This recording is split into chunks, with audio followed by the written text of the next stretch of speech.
Bonjour à tous, chevalier développeur Linux, système. Nous allons voir aujourd'hui quelque chose d'assez intéressant qui va concerner un peu la cybersécurité des programmes compilés en C. On va tout simplement, je vais vous faire une petite démonstration d'abord, simuler ici une connexion à un système, tout simplement, qui demande un mot de passe. On va taper n'importe quoi. Et vous voyez qu'il nous envoie un sign incorrect. On recommence. Un sign incorrect. Cette interface est une interface du shell qui utilise la fonction dialogue. Et on va voir tout simplement ce qu'il en est au niveau de son source. Ça utilise en fait... ça ne sert à rien. La fonction dialogue ou une variante qui s'appelle whiptail qui permet de faire des interfaces de saisie. Hein, ça ressemble à ça. Si je lance d'abord par exemple dialogue pour avoir un message box hello. Alors il faut lui donner un nombre de lignes 30, un nombre de colonnes 10. Non, j'ai fait l'inverse. Sur du 10-30 par exemple, voilà, ça sert à ça, faire des interfaces que vous connaissez forcément dans l'installation, la configuration d'éléments Linux. Là j'utilise en fait non pas dialogue, mais sa variante qui est 3 ans plus récente. Dialogue ça date de 2006, whiptail ça date de 2009, et ça a voilà, c'est une petite variante. La variante principale, c'est que ça peut mettre des étoiles dans la fameuse password box. La password box met des étoiles, d'accord, alors que dialogue, voilà, n'en met pas, ce qui n'est pas forcément génial. Donc en fait, revenons sur notre petite interface. Ça lance un whiptail qui demande une connexion à un système où on entre un mot de passe. Et ce mot de passe est envoyé dans un fichier qui s'appelle ici passfile. On récupère ici, parce que vous voyez qu'il y a deux boutons. Il y a un bouton, allons-y, un bouton OK ou un bouton annulé. En fait, si on envoie OK, ça renvoie 0, et si on clique sur annuler, ça renvoie 1. Donc en fait, on va faire le traitement uniquement si ça renvoie 0. Pour récupérer le résultat d'une message box ou d'un input box ou d'un password box, on récupère ici avec $, la valeur. Ensuite on efface l'écran, et si cette valeur est égale à 0, ça veut dire qu'effectivement on a bien saisi on a bien validé avec OK.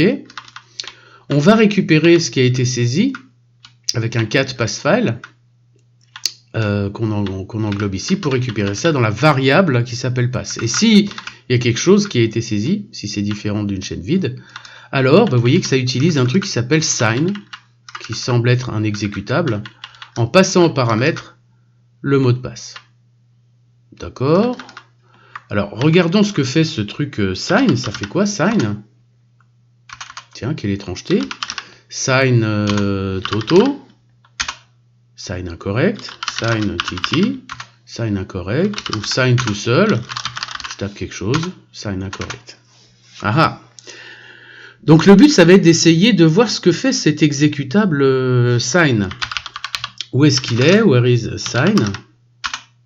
Il est dans USR bin sign. D'accord.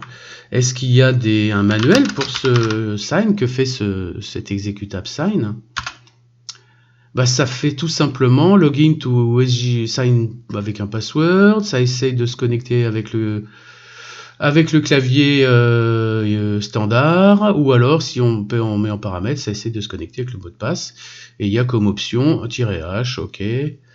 Exemple, sign Chicago 66 qui est un mauvais password, ça renvoie 1. Vous savez qu'en Linux, quand ça renvoie 0, c'est que c'est bon, et si on fait sign avec un bon mot de passe, un bon password, ça renvoie 0. Bah, le but, c'est d'aller deviner ce que d'aller craquer cet exécutable sign pour forcer une connexion successful. Ok? Alors, il nous dit qu'il y a des paramètres "-h". On va regarder ce que fait ce "-h". Si on fait sign-h ou "-help", donc ça nous dit que il faut lancer sign avec le mot de passe. Et là, il y a un petit tip de notre agent du FBI ou de la CIA qui dit que le mot de passe est en minuscule, une des plus grandes villes des États-Unis, d'accord, suivi par 2 chiffres pairs. Waouh, c'est pour ça que la doc d'ailleurs nous disait que voilà, Chicago 66, mais si on essaye de faire sign Chicago 66, c'est pas bon. Donc c'est peut-être une autre ville et c'est peut-être un autre chiffre là-dedans. Alors on pourrait aller essayer de voir ce qu'il y a à l'intérieur de l'exécutable avec Nano. Alors ça va pas donner grand-chose dans USR bin sign, parce que c'est du compilé, donc c'est du binaire, donc effectivement les caractères sont cabalistiques. Mais il se peut qu'il y ait des chaînes de caractères en clair affichées dans un exécutable. Exemple. Je vais créer un fichier que je vais appeler wash.c. Ah il existe déjà, bon, c'est magnifique. Je voulais faire tout simplement, je voulais créer voilà, une simple chaîne de caractères en C, Washington, d'accord, int main char étoile city égale Washington, point virgule, quitter, que je vais compiler gcc de notre wash.c, qui vient de me générer donc un a.out, que je peux exécuter, mais là il n'y a rien du tout. Mais si je regarde nano a.out, il se peut que je retrouve un Washington quelque part. Si je cherche wash.c, d'accord. Voilà, j'ai la chaîne en clair ici, elle est là. Alors c'est pas très pratique dans Nano, il y a un utilitaire qui s'appelle strings et qui permet d'extraire toutes les chaînes de caractères à l'intérieur d'un binaire ou de n'importe quel fichier. Il extrait toutes les chaînes de caractères. Donc si je le balance dans less pour avoir un écran dans lequel je peux tabuler, et je le retrouve ici. Là, j'ai carrément ma chaîne en clair. Donc attention à tout ce qui est compilation. Si vous avez des mots de passe à l'intérieur de vos en dur, à l'intérieur de vos sources C, ils sont tout simplement récupérables à l'intérieur et lisibles en clair dans votre binaire. Donc ça, c'est assez dangereux. Il y a aussi un truc qui s'appelle objdump, je crois, voilà, tiret quelque chose, tiret s, a.out, qui va nous donner carrément, que je balance dans less, qui va nous donner carrément les informations avec les sections de notre exécutable compilé.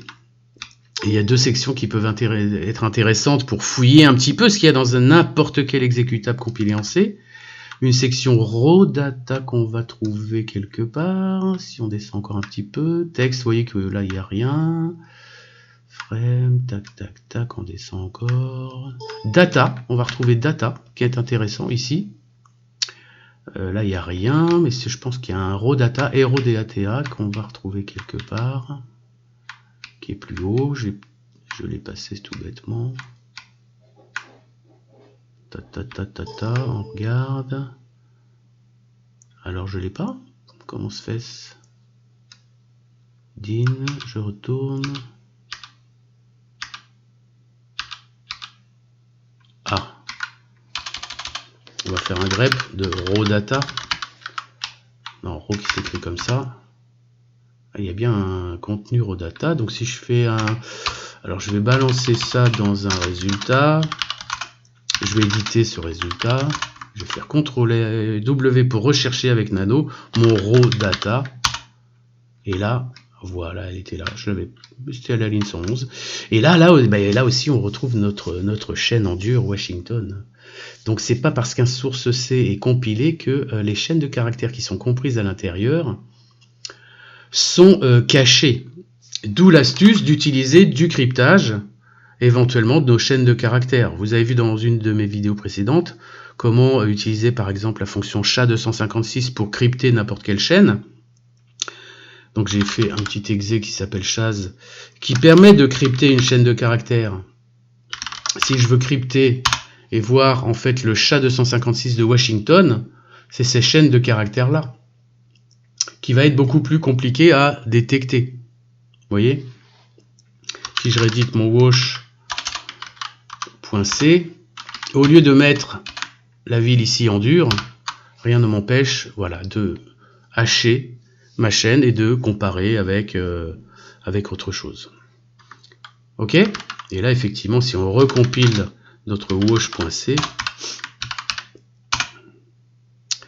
et qu'on refait un obj out dans le fichier res et qu'on réédite pour rechercher notre raw data ici, ben voilà. Ok, la chaîne est lisible, mais on a difficilement la capacité de savoir à quoi ça correspond. Alors, peut-être que oui, peut-être que non.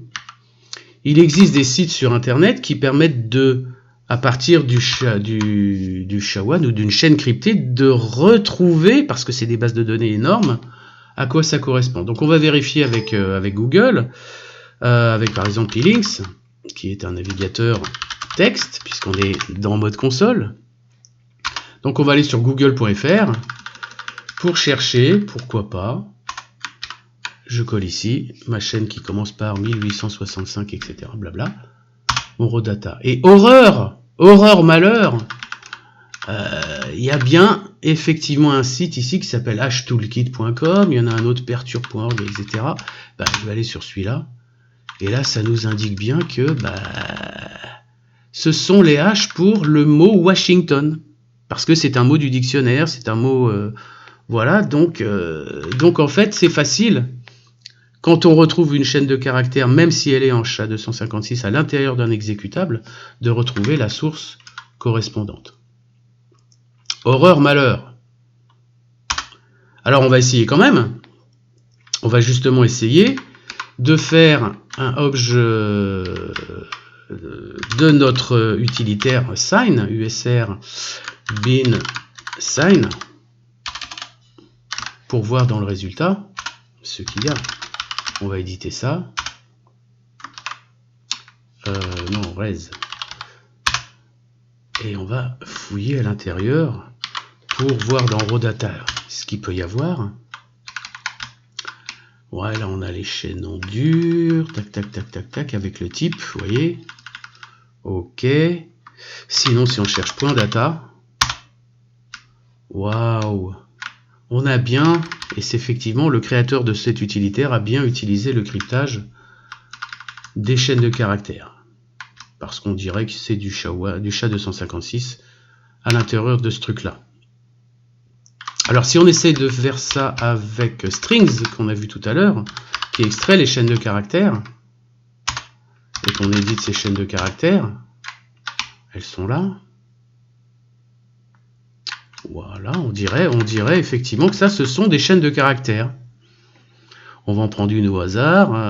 Il y en a plusieurs d'ailleurs. Il semblerait que, si c'est vraiment fait comme ça, si c'est un système en dur, voilà. Mais c'est toujours intéressant d'aller fouiller sur Internet pour voir si c'est à quoi peuvent correspondre ces chaînes de caractères hexadécimales en minuscules de 64 caractères. Là, je vais le copier pour aller chercher elinks google.fr,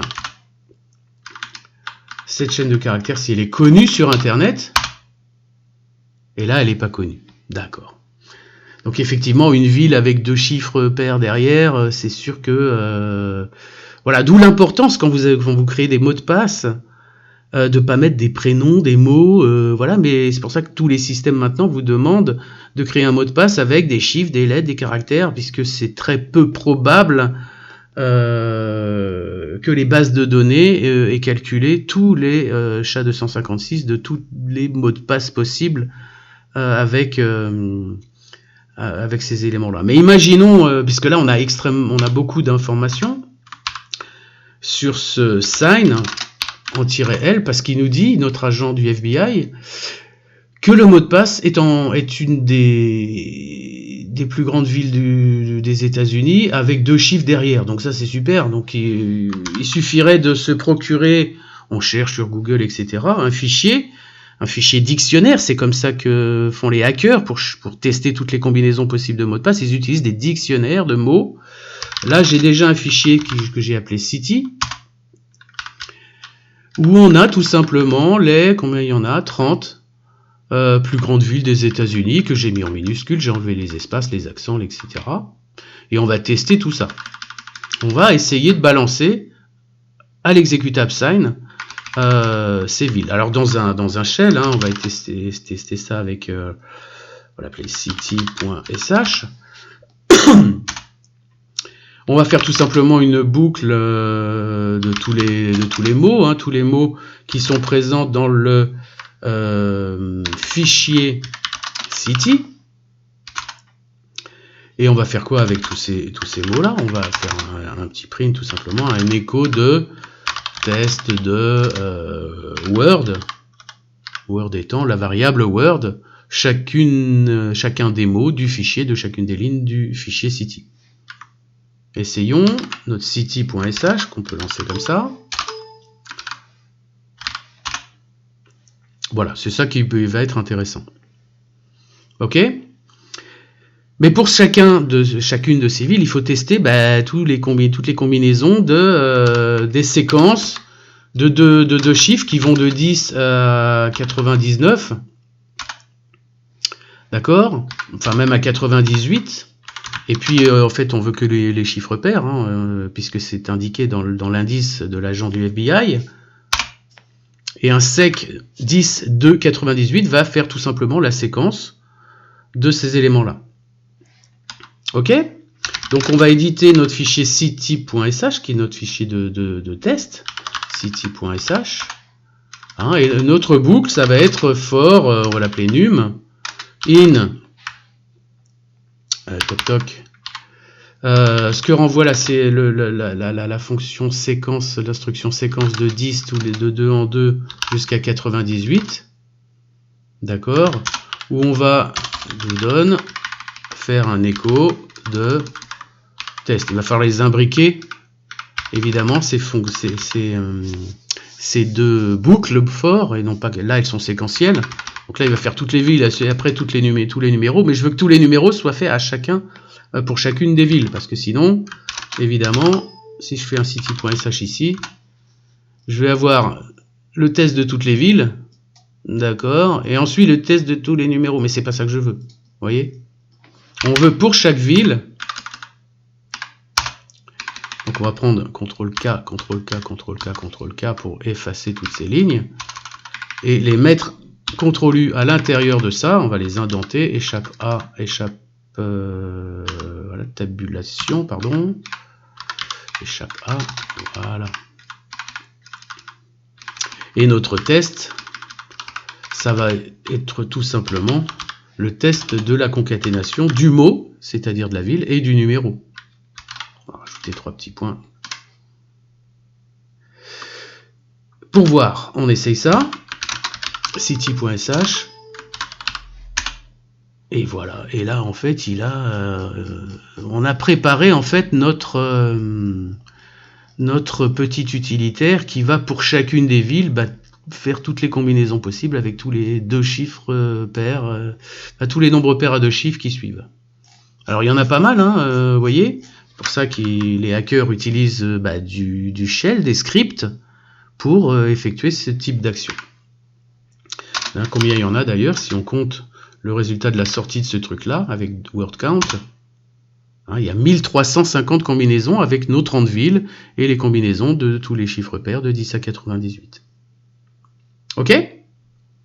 Alors on va éditer ce bidule, nano city.sh, pour que ça lance en fait une tentative on va lancer sign, en balançant la ville et le numéro, pour voir.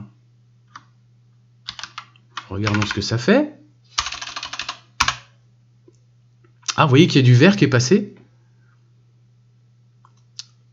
Là, il fait les 1350 combinaisons. Et là, si je remonte avec ma souris, voilà, il y en a un qui est bon là. Las Vegas 72 paraît être successful. Magnifique. On peut essayer avec notre interface. Et effectivement, si je tape LASVEGAS 72, waouh, j'ai bien un sign successful. Magnifique. Alors, je pense qu'il y en avait plusieurs, il y en avait plusieurs, et puis le but c'est pas d'aller fouiller, parce que les hackers qui utilisent des dictionnaires entiers avec 100 000, 200 000 mots, bah, ils vont pas aller à la main, à la souris, scroller pour récupérer le résultat. Donc en fait, notre test, que j'exécute ici, enfin que je vais rééditer, city.sh, il va faire déjà un sign qu'on veut silencieux. Tout ce qu'on veut silencieux, on le rebalance avec supérieur /dev/nul, comme ça on n'a pas la sortie visuelle de l'écran, le std out, d'accord. Mais on peut tout simplement tester ce que renvoie une fonction. Comme nous a dit la doc, si je fais un mind de sign,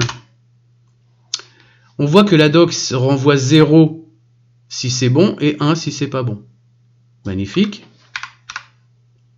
Donc si on retourne dedans, si dollar point d'interrogation, c'est ce que renvoie notre l'instruction précédente. Donc si c'est égal à 0, donc c'est bon.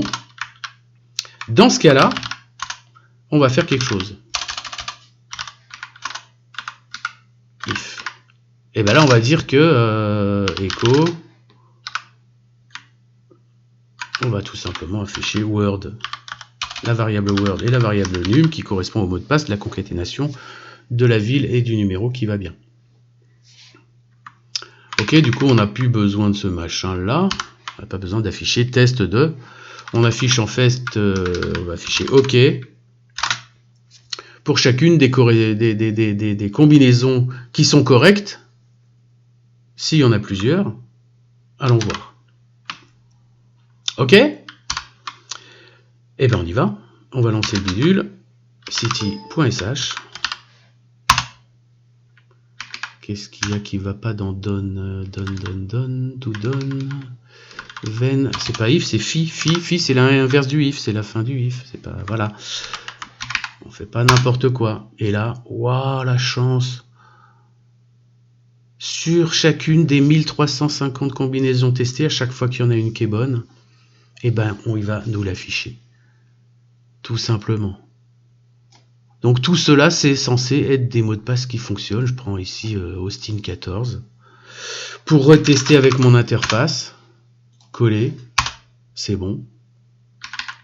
Qu'est-ce qu'il y avait d'autre?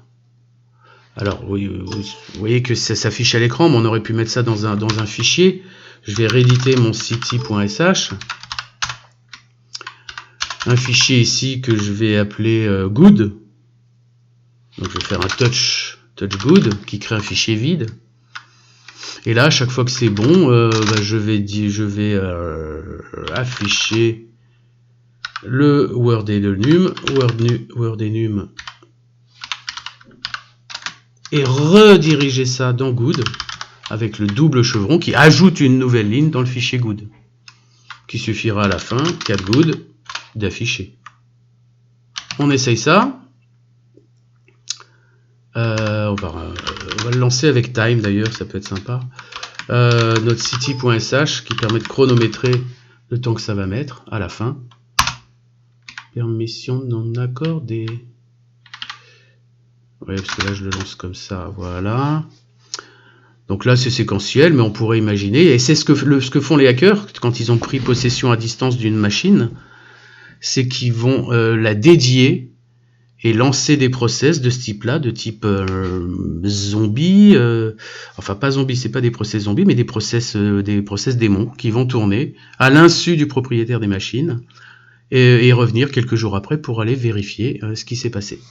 Et là on a bien cat good ou nano good, à la fin tout simplement les éléments. Alors j'ai dû le lancer 2 fois. J'arrête, nano, city.sh. Je vais faire un rmgood pour supprimer l'ancien, le précédent. Bon. Voilà, on recommence. Un timecity.sh, vous avez vu qu'en fait ça a pris, là pour 3000 combinaisons possibles, ça a essayé ça a essayé, ça l'a exécuté voilà, en 8 secondes, et je suis sur un mini PC, un tout petit PC, c'est un Orange Pi 0. On peut voir ça avec un screen fetch. Au niveau de la CPU, c'est quelque chose qui tourne à voilà, 1 GHz, 1 Go 5 MHz avec 1 Go de RAM. Vous voyez, c'est un Orange Pi 0 sur Ubuntu. Donc 8 secondes pour 3000 mots. Vous voyez le temps que ça met pour craquer un mot de passe si c'était dans le dictionnaire. Un dictionnaire français, il y a 50 000 mots. Dictionnaire anglais, il y a 17 000 mots, 20 000 mots. Donc imaginons 100 000 mots. On multiplie ici nos 8 secondes par 3. 8 par 30, pardon. 240. 240 divisé par 60. En 4 minutes, sur cette CPU là, n'importe quel mot de passe de dictionnaire serait craqué. D'accord? Donc voilà pour cette indication. Alors évidemment, ce machin sign, c'est un truc que j'ai développé, qui ne fait rien de méchant, hein, c'est simplement, je vais vous montrer le code, nanosign.c.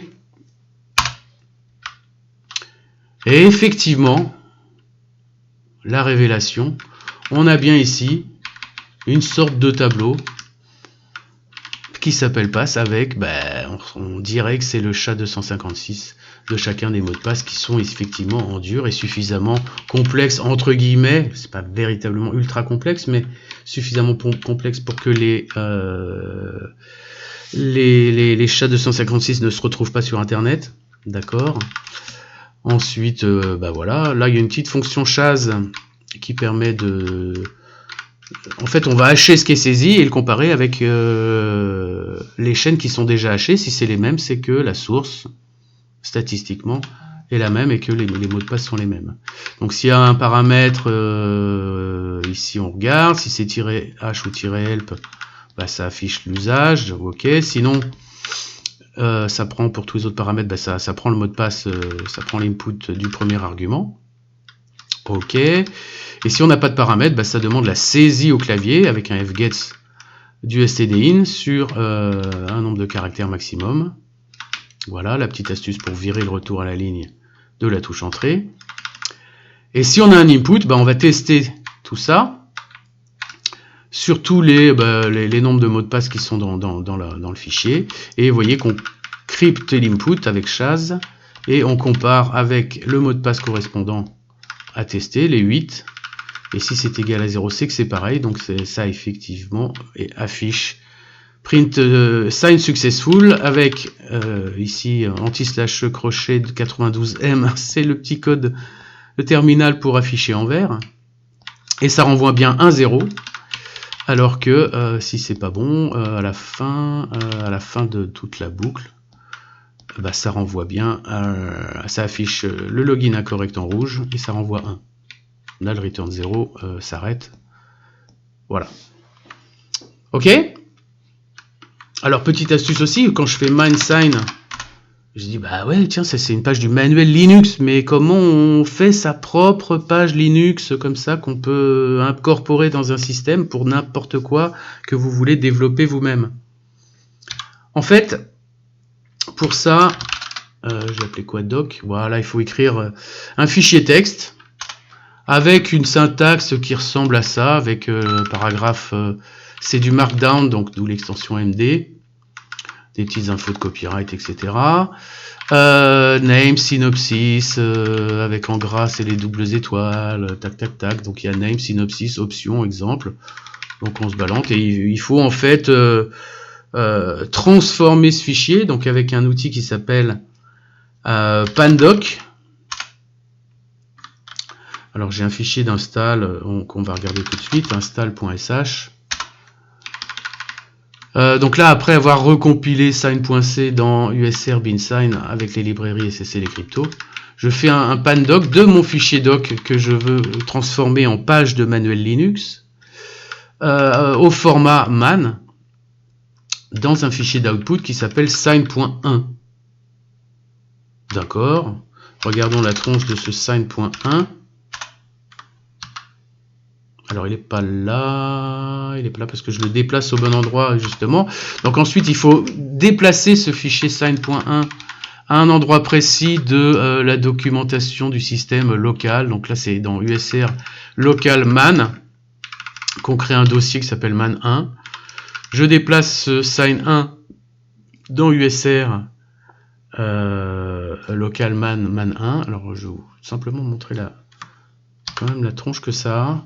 Quand on fait ça, notre sign.1, voilà ce que c'est une fois, on va dire, transformé dans le format manuel. Heureusement qu'on a ce fameux pandoc qui prend un fichier markdown classique, texte un peu avec les dièses pour mettre les titres, etc., dans ce format nécessaire pour le manuel. Bon. Ensuite, qu'est-ce que ça fait dans l'install? Voilà, il faut que ce soit en plus zippé. Enfin, voilà, compressé, avec gzip-f, tac, tac, tac, tac, tac, tac. Et puis mandb c'est la dernière fonction, la fonction mandb. Ici, je vais quitter. mandb, qui reconstruit en fait toutes les pages du manuel.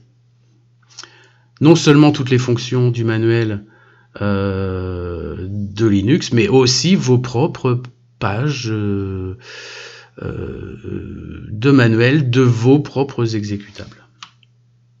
Voilà, j'espère que ça vous a été utile pour plein de choses. N'hésitez pas de revoir les éléments qui peuvent vous paraître bizarres, donc au niveau voilà, de la compilation, le fameux dialogue, les tests de sortie de fonction, la compilation, le SHA-256 et la construction d'une page de doc. Voilà, c'était une petite vidéo du vendredi, tranquille, et je vous dis à bientôt, portez-vous bien, salut.